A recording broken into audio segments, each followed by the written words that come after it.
میرے دل کا زیارتدارانہ فیصلہ یہ تھا کہ سارے احمدی اپنی ساری طاقتیں بھی جھونک دیں تب بھی یہ ذمہ داری ادا نہیں کر سکتے. بہت بڑی ذمہ داری ہے. جہاں ہمارے دائرے پھیل رہے ہیں وہاں اندرونی ذمہ داریاں مزید پیدا ہوتی چلی جا رہی ہیں. اگلی نسلوں کی تربیت کے مسائل ہیں, ان میں پیغام کو زندہ رکھنے کا سوال ہے. ایک نیکی پر قائم ہو کر پھر اسے چھوڑنے کا جو رجحان قوموں میں ملتا ہے, تانا خانی کا رجحان ملتا ہے, یہ بھی ایک بڑی خطرناک چیز ہے. تو جہاں دائرے پھیلتے جاتے ہیں وہاں اندرونی تربیت کے معاملے بھی زیادہ سنگینی اختیار کرتے چلے جاتے ہیں. پھر تیزی کے ساتھ اگر آپ پھیلنا بھی شروع کر دیں تو ان کی تربیت کے مسائل اتنے خطرناک سامنے آئیں گے کہ اگر ہمارے اندر ان نئے آنے والوں کی تربیت کی پوری اہلیت نہ ہوئی تو جس تیزی کے ساتھ وہ آئیں گے اسی کی تیزی کے ساتھ اہمیت کو بگاڑنے لگ جائیں گے, اسی تیزی کے ساتھ دین کو نقصان پہنچانے لگ جائیں گے. تو ان پہلوؤں پر غور کرنے کے بعد میں نے محسوس کیا کہ قرآن کریم سے تو انسان ہدایت نہیں پا سکتا جب تک تقویٰ کے ساتھ ہدایت کی تلاش نہ کرے. اور تقویٰ یہ نہیں ہے کہ قرآن کی کوئی بات سمجھ آئے نہ آئے تم کہہ دو کہ ہاں سمجھ آ گئی. تقویٰ یہ ہے کہ جو نہیں سمجھ آئی اس کو اس حد تک تسلیم کرے کہ ہاں ہمیں نہیں سمجھ آئی. تو میرے نفس نے یہ فیصلہ کیا بڑی دیانتداری کے ساتھ کہ جہاں تک احمدیت کی وسعت کا تعلق ہے, اس کی اندرونی طاقتوں کے ہر فرد کی اور جماعت کی اندرونی طاقتوں کے مجموعے کا نام ہی جماعت کی وسعت ہے. اس وسعت پر اگر ہم نظر ڈالیں تو ہم ان ذمہ داریوں کو ادا کرنے کے اہل نہیں ہیں جو ذمہ داریاں تمام دنیا میں اسلام کے تقاضے پورے کرنے کی ہمارے کندھوں پر ڈالی گئی. اسلام کی تبلیغ کے, اس کے نفاذ کے, اس کو زندگی کا ایک ناقابل تقسیم جز بنا دینا, یہاں تک کہ وہ نسل بعد نسل فطرت ثانیہ کے طور پر لوگوں کی رگوں میں جاری ہو جائے. یہ ہے بنیادی تقاضا اسلام کا جسے ہم نے پورا کرنا ہے اور ہم اس کے اہل نہیں ہیں. پھر اللہ تعالیٰ اس کے باوجود توجہ منتقل فرماتا ہے لا یکلف اللہ نفسا الا وسعها. تمہارے اندازوں میں کوئی غلطی ہوگی, ہو سکتا ہے بعض وسعتیں تم نے دیکھی نہ ہو, پھر نظر دوڑاؤ, پھر تلاش کرو. این ممکن ہے کہ کچھ ایسی وسعتیں ہوں جن پر تم نے نظر نہ کی ہو. اس پہلو سے جب میں نے دوبارہ غور کیا تو جو مجھے محسوس ہوا کہ انسان کی وسعتیں صرف اس کی ذات تک یا اس کی جماعت تک محدود نہیں ہوا کرتی, بلکہ اس کے تعلقات اور اس کی دوستیاں بھی تو وسعتوں میں شامل ہوا کرتی ہیں. ایک چھوٹا سا ملک اگر ایک بڑے ملک کا دوست ہو تو کیسی ضرورت سے آنکھ اٹھا کر بڑی بڑی طاقتوں کو چیلنج کرتا ہے, کہتا ہے تو مجھے نہیں مٹا سکتے اس لیے کہ فلاں ملک میری پشت پناہی کر رہا ہے.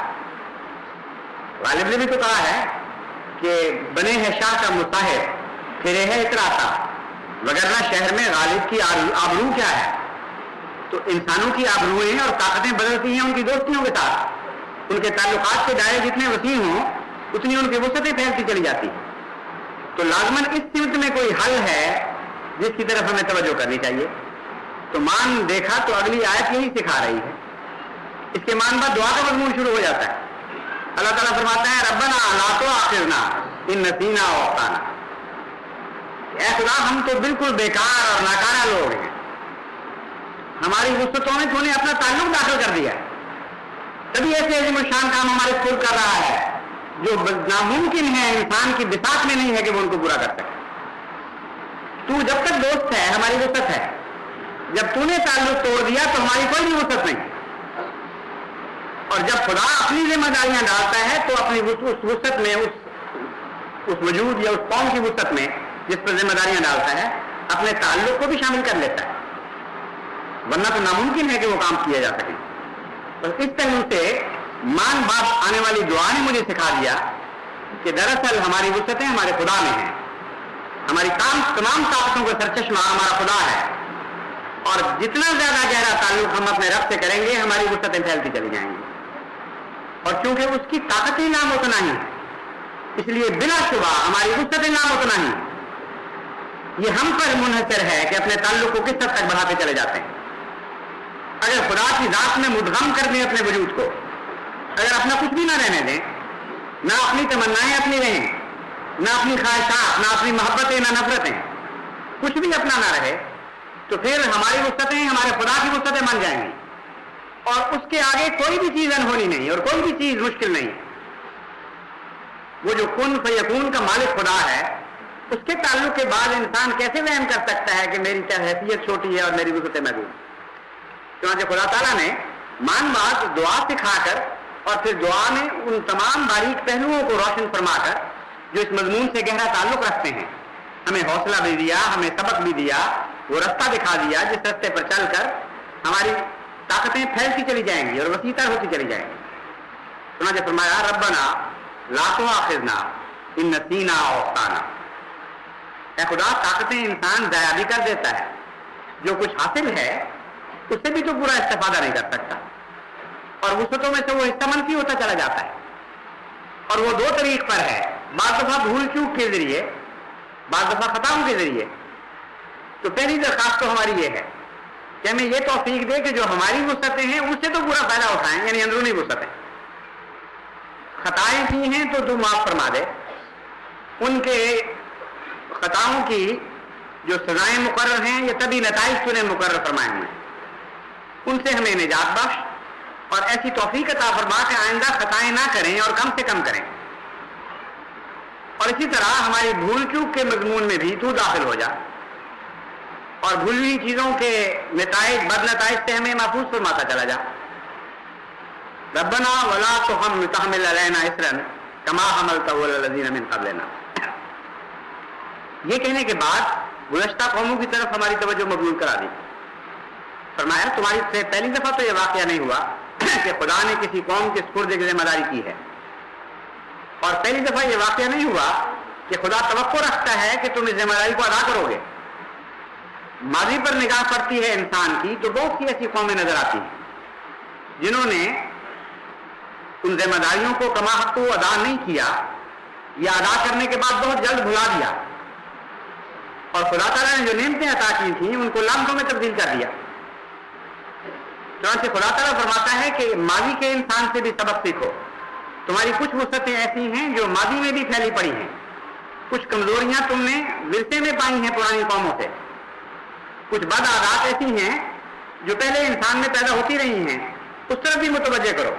صرف اپنی کمزوریوں سے بخشش کی یا نجات کی دعائیں نہ کرو، سابقہ قوموں کی غلطیوں سے بھی بخشش اور نجات کی دعائیں کرو۔ یہ ابھی تک منفی مضمون چل رہا ہے۔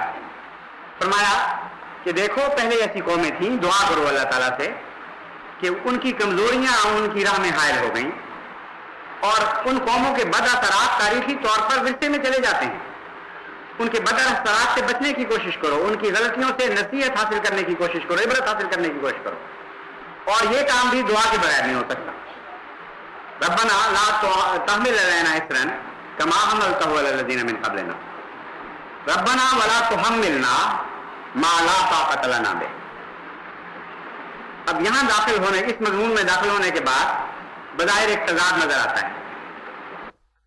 ابھی تو خدا تعالیٰ فرما رہا تھا کہ لا یکلف اللہ نفسا الا وسعها، خدا کسی جان پر اس کی وسعت سے زیادہ بوجھ ڈالتا ہی نہیں، اور اب کہہ رہے ہیں ربنا ولا تحملنا ما لا طاقت لنا به، یہ دعا کرو کہ اے خدا ہماری طاقت سے بڑھ کر بوجھ نہ ڈالنا۔ ان دو باتوں میں تو بظاہر تضاد ہے۔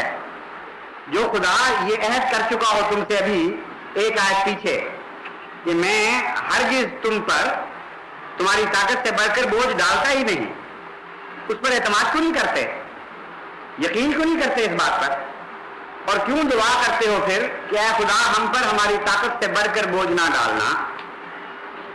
یہ جو مضمون ہے اس میں بہت ہی لطیف بعض حکمتیں اللہ تعالیٰ نے بیان فرما دی۔ امر واقعہ یہ ہے کہ انسان کی طاقتیں اور وسعتیں ان دونوں میں ایک فرق ہے، اور جب آپ وسعت اور طاقت کو ہم معنی بنائیں تو وہاں یہ اعتراض اٹھتا ہے، جہاں اس فرق کو محفوظ رکھ لیں وہاں یہ اعتراض نہیں اٹھتا۔ مثلا ایک بچہ ہے، اس کی وسعت میں یہ بات داخل ہے کہ جب وہ اپنی پیک کو، اپنے انتہا کو پہنچے گا تو ایک عظیم الشان پہلوان بنے گا۔ اگر اس نے پہلوان بننا ہو، اگر مثلا اس نے دنیا کا سب سے بڑا ویٹ لفٹر بننا ہو، بوجھ اٹھانے والا، تو اس کی وسعت میں یہ بات داخل ہے کہ وہ ایک زمانے میں جا کر بہت ہی عظیم الشان پہلوان ثابت ہوگا بوجھ اٹھانے کے میدان میں، اور ویسا ایسا ریکارڈ قائم کرے گا کہ دنیا میں کوئی بھی اس کو توڑ نہیں سکتا۔ لیکن اس کی طاقت میں یہ بات داخل نہیں، کیونکہ بچہ ابھی اس وسعت تک پہنچا نہیں ہے، ابھی اس مقام سے پیچھے ہے. اس کی طاقت میں تو صرف یہ بات داخل ہے کہ آپ ہاتھ پکڑ کے اس کو چلائیں ورنہ گر پڑے گا، اپنا بوجھ بھی نہیں اٹھا سکتا. تو ایک عظیم الشان مضمون میں انسان کو داخل کر دیا خدا تعالیٰ نے، انسان کے ذہن کو، اور فرمایا کہ دیکھو وسعتیں تو تمہاری بہت ہیں، لیکن تمہیں وسعتوں کو استعمال کا کرینہ بھی تو ہم ہی سکھائیں گے، تمہاری طاقتوں کو رفتہ رفتہ ہم ہی بڑھائیں گے. تو ہم سے یہ دعائیں کرو کہ اے خدا تیری تقدیر ہم نے اچانک ایسے مشکل کاموں کا سامنا نہ کرا دے جو ہماری وسعت میں تو ہیں لیکن ہماری غفلتوں کے نتیجے میں ہم نے ابھی تک حاصل نہیں کی. یہاں یہ مضمون پھر ایک دو شاخہ مضمون بن جاتا ہے اور تحمل اور غور سے ہمیں آگے بڑھنا پڑے گا. خدا تعالیٰ طاقت کے وسعت کے مطابق بوجھ ڈالتا ہے درست، اور خدا تعالیٰ سے ہم یہ دعا کرتے ہیں کہ ہماری طاقتوں سے بڑھ کر ہم پر بوجھ نہ ڈال. لیکن یہ بھی ممکن ہے کہ ہماری طاقتیں اور ہماری وسعتیں ایک ایسی منزل پر اکٹھی ہو جانی چاہیے، اگر ہم نے ذمہ داری ادا کی ہو تو ہمیں اس وقت اپنی وسعتوں کے اندر رہتے ہوئے ایک خاص طاقت حاصل کر لینی چاہیے. یہ بھی تو ایک واقعہ انسانی زندگی میں گزرتا ہے. اس کو مزید سمجھانے کی خاطر میں مثال دیتا ہوں کہ ایک انسان اگر دوڑنا شروع کرے اور اپنی طاقتوں سے فائدہ اٹھانا شروع کرے تو اس کے جسم میں نشو و نما پیدا ہونی شروع ہو جاتی ہے. اور ایک انسان اگر لیٹا رہے اور ایبی بن جائے تو بعض دفعہ وہ 2 قدم بھی نہیں چل سکتا.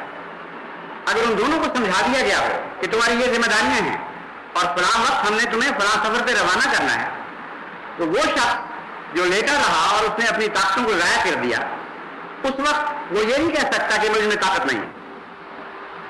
اس پر بات کھول دی گئی تھی، ذمہ داریاں بیان کر دی گئی تھی، اس لیے اس کی وہ طاقت ہونی چاہیے تھی.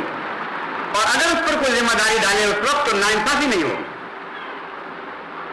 تو بسا اوقات یہ ہو سکتا ہے کہ ہماری وسعتوں کے اندر ایک چیز ہو اور ایک خاص وقت کی منزل پر جا کر ہمیں جو خدا تعالیٰ نے خوب کھول کر ہماری ذمہ داریوں کو بیان فرما دیا ہے، ان سے آگاہ کر دیا ہے، اس وقت پر جا کر ہم پر وہ بوجھ پڑنا ہو، لیکن اپنی غفلت اور اپنی نالائکی کے نتیجے میں ہم نے اپنی وہ طاقت ڈیولپ نہ کی ہو. ایسے موقع پر اگر خدا وہ بوجھ ڈالے تو ناانصافی نہیں ہوگی، وسعت کے بھی مطابق ہوگا اور اس طاقت کے بھی مطابق ہوگا جو ہونی چاہیے تھی. اس لیے خدا تعالیٰ نے اس مضمون میں ہمیں ہمارے ذہنوں کو داخل فرمایا اور ہماری توجہ اس طرف مضمون فرمائی کہ تم ہر قدم پر ایک کمزور چیز ہو، نہ اپنی وسعتوں سے پورا فائدہ اٹھا سکتے ہو، نہ اپنی طاقتوں سے پورا فائدہ اٹھا سکتے ہو. اس لیے پھر تمہاری وسعتوں میں دعا داخل نہیں ہوگی تو تم کچھ بھی نہیں کر سکو گے، علم داخل نہیں ہوگا تو تم کچھ بھی داخل نہیں کر سکو گے.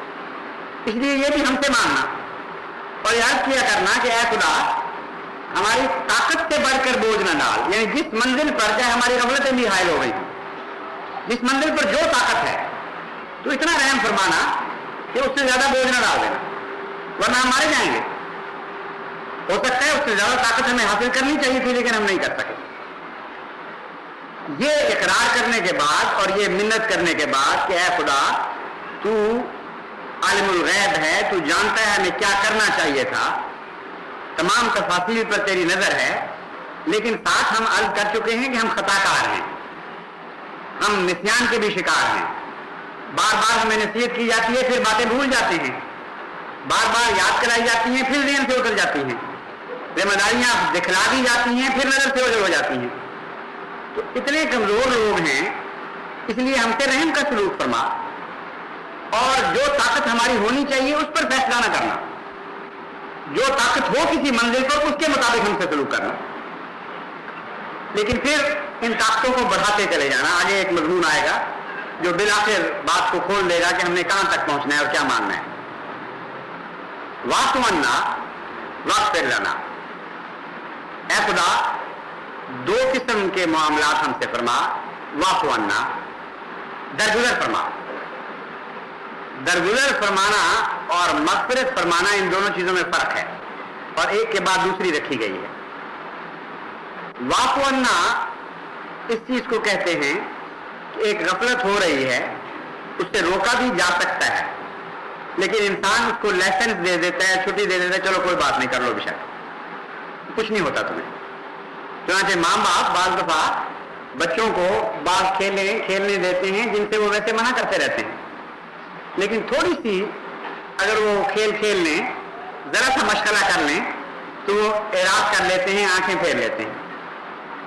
اور بعض دفعہ بےہودہ حرکتیں کر رہے ہوں بچے تو ماں باپ دیکھتے نہیں, عمدن ان کی آنکھوں میں غفلت سی آ جاتی ہے کہ گویا ہم نے دیکھا ہی کچھ نہیں. اس کو کہتے ہیں اللہ تعالیٰ واعف عنا, ہم سے عفو کا سلوک فرما. چنانچہ میں نے دیکھا ہے حضرت مسلم موعود کا بھی یہ طریق تھا, کیونکہ انہوں نے تو اپنی عادتیں قرآن سے سیکھی تھی. بچے کبھی کوئی بعض بار لوڈو کھیلتے ہیں اور حضرت پسند نہیں کیا کرتے تھے کہ وقت ضائع کریں, لیکن سمجھتے تھے کہ آخر بچے ہیں, کبھی کبھی لوڈو کھیلنے بھی دیتے تھے. اور اس طرح کے آئے ہیں تو اس طرف نظر ہی نہیں ڈالی, اوپر نظر سے باتیں کر کے واپس چلے گئے, وہ دیکھا ہی نہیں. اور جب دیکھتے تھے کہ زیادتی کرنے لگ گئے ہیں تو پھر وہ نظر نیچے ڈالتے تھے اور ہمیں بتا دیتے تھے کہ اب میں پکڑنے پر آیا ہوں. تو انسان سے اگر عفو کرنے والا کوئی سلوک کر رہا ہو تو پھر غلطیوں کا امکان اس وجہ سے بھی بعض دفعہ ہو جاتا ہے. بہت ہی پیار کرنے والا وجود ہو اور عفو کرنے والا وجود ہو تو اس کے نتیجے میں تو بعض دفعہ حوصلے بڑھ جاتے ہیں گناہوں کے. اس کے نتیجے میں بھی تو انسان بعض دفعہ جان بوجھ کر غلطیاں کرنے لگ جاتا ہے کہ بہت ہی مہربان ہے ہمارا آقا. تو فرمایا جب تو عفو کا سلوک فرمائے گا تو پھر بخشش کی بھی تیاری کر لینا, ہم سے لازماً پھر کچھ اور غلطیاں بھی ہوں گی.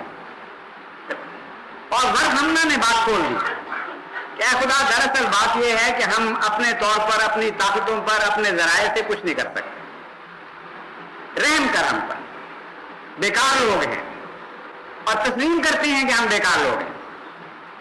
رحم کر اور جو تو نے ذمہ داریاں ڈالی ہیں ان میں ہماری وسعتوں پر نگاہ نہ کر, اپنی وسعت پر نگاہ فرما. انت مولانا نے یہ بات کھول دی.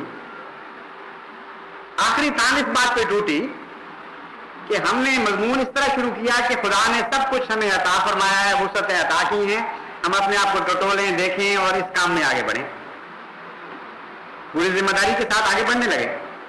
پھر محسوس ہوا کہ سب ذمہ داریاں ادا کرنے کے باوجود بھی ہم میں طاقت نہیں, کام بہت زیادہ ہے. پھر نظر نے ڈھونڈا تو پتہ چلا کہ ہماری وسعتیں تو دراصل خدا کی طرف ہیں, اس سمت میں کھلے ہوئے ہیں رستے وسعتوں کے. اس سمت میں آگے بڑھے تو ایک بہت ہی پیارا مضمون نظر آیا. ہر قدم پر مغفرت ہے, بخشش ہے, خطاؤں کی معافی ہے اور محبت اور پیار کا سلوک ہے. اور بالآخر خدا کہتا ہے کہ تم تعلق مجھ سے رکھ لو, میری طرف جھکنا سیکھ لو, بس یہ میں تم سے کہتا ہوں. پھر میری وسعتیں تمہاری وسعتیں ہو جائیں گی. پھر تم اس مقام پر کھڑے ہوگے کہ کہو کہ ربنا انت مولانا, ربنا انت مولانا فانصرنا علی القوم الکافرین.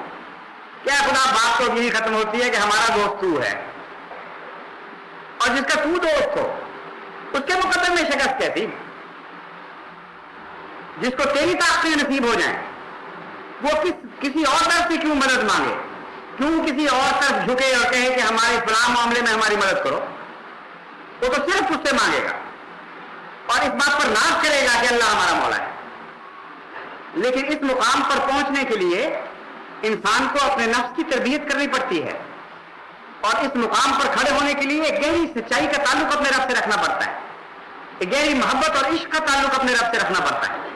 ورنہ خالی منہ سے کہہ دینے سے مولانا یہ بات بنتی نہیں, کیونکہ ولایت کا مضمون جو طرفہ ہے, آپ جب تک خدا کا دوست نہ بننا چاہیں یا خدا کی طرف دوستی کے ہاتھ نہ بڑھائیں, خدا آپ کا مولا نہیں بن سکے گا, نہ بنے گا.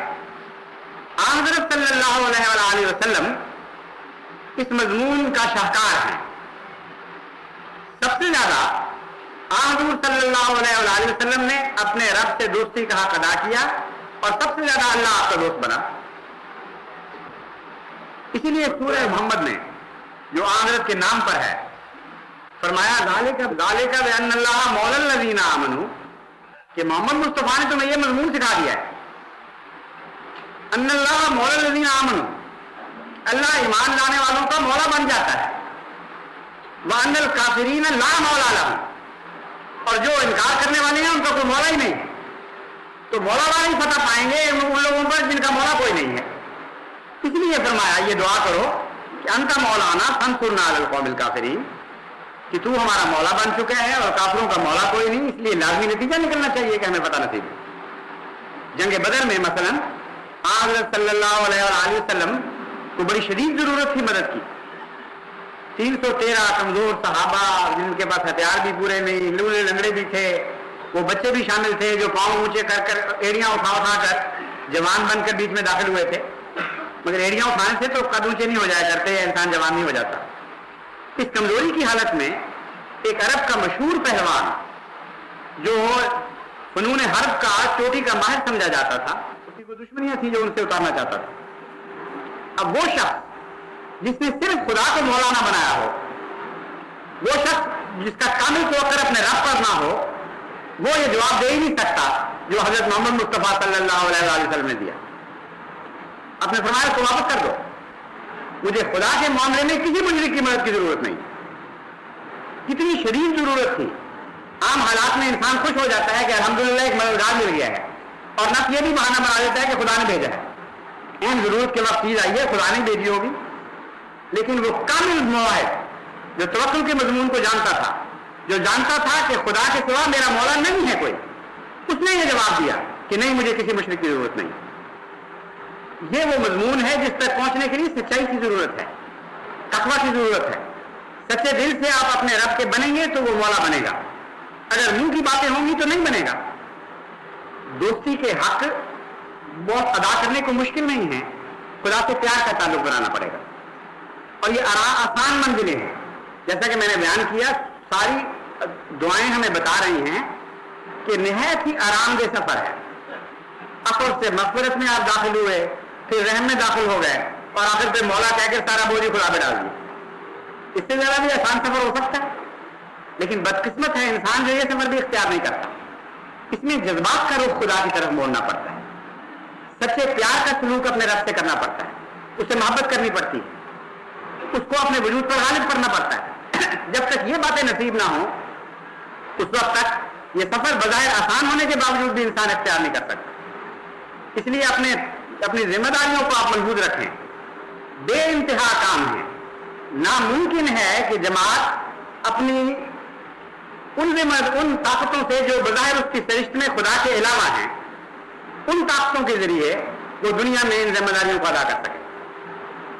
90 سال ہو گئے اس ملک میں یا اس بر صغیر میں، اور اپنی طاقتیں جن میں خدا کے فضل بہت سے شامل ہیں، وہ ملا کر بھی آج تک ہماری یہ کیفیت ہے کہ اس ملک میں ہمیں اپنے آپ کو مسلمان کہنے کا حق نہیں دیا جا رہا۔ اگر بنا کریں گے اپنی طاقتوں پر تو کچھ بھی نہیں کر سکیں گے۔ اس لیے زیادہ تر متوجہ ہونا پڑے گا اپنے رب کی طرف، زیادہ تعلق اور پیار کا تعلق قائم کرنا پڑے گا اپنے رب کی طرف۔ جتنی کثرت کے ساتھ اہل اللہ پیدا ہوں گے، مولا کے مقابلے پر ولی رکھا ہوا ہے اللہ اللہ، بندے کے لیے لفظ ولی آتا ہے، اس کے مقابلے پر خدا ان کا مولا ہوتا ہے جو ولی ہوتے ہیں اپنے رب کے۔ اس لیے آپ کو ولی ہونا پڑے گا، ہر ایک میں آپ میں سے ایسا ہو کہ اس کے یقین ہو کہ خدا میرے دوست ہے، وہ اسے پیار کرتا ہے۔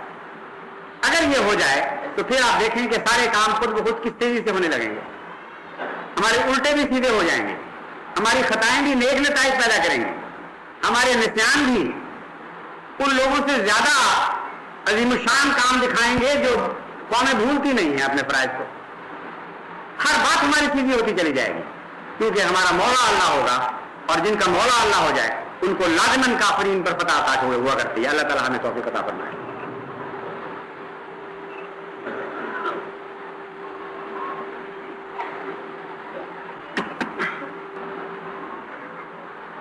الحمدللہ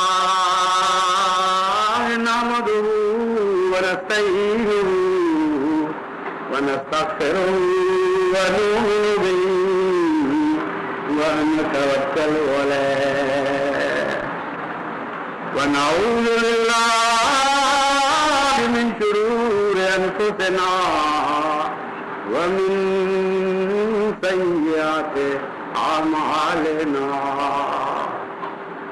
من يهده الله فلا مضل له ومن يضلل فلا هادي له ونشهد أن لا إله إلا الله وحده لا شريك له ونشهد أن محمدا عبده ورسوله عباد الله رحمكم الله إن الله يأمر بالعدل والإحسان وإيتاء ذي القربى وينهى عن الفحشاء والمنكر والبغي يعظكم لعلكم تذكرون اذكروا الله يذكركم